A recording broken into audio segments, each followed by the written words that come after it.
tajriba quyonchasiman. Men otam ham, onam ham, singlim ham, bolalarim ham, xullas, hammasi tajriba quyonchasi bo'lishgan. Ular hammasi o'lib ketishgan. Mening ham qismatim shu. Biz shu uchun dunyoga kelganmiz. Quyonlar uchun bu sharafli ish.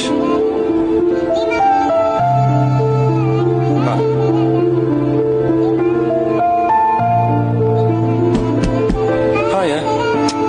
İşim boshlandi.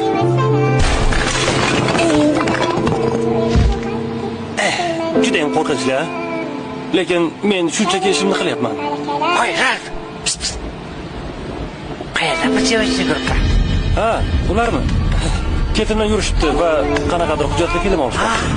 Ularni iltimos qil, bizni qutqarsin. Qutqarsin, meni olib ketsin. Qutqarsin. Yordam bering, qo'rqib qaranglar. Shuni eshitdim. Okey. Menga qarang.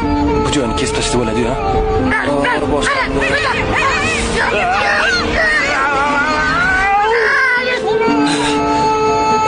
Nima demoqchi edim?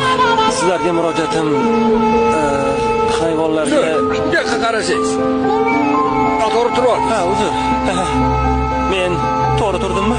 Ha, bo'ladi. Xullas, nima demoqchi edim? Sizlarga murojaatim hayvonlarga tajriba qilib ishlab chiqaradigan kosmetika, ko'zdagi suriladigan shampunlar, quyoshga qarshi kremlar, umuman barchasi vannangizda turgan hamma kremlar, kosmetikalar. Sizlar bo'lmaganingizda men ochig'i ishsiz qolgan bo'lardim. Qayerdadir o'rmonda. Oddiy quyondek.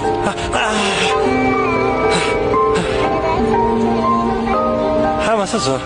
Sizning chiroyingiz uchun hayvonlar ozor chekishi yoki qurbon bo'lishini bilarmidingiz?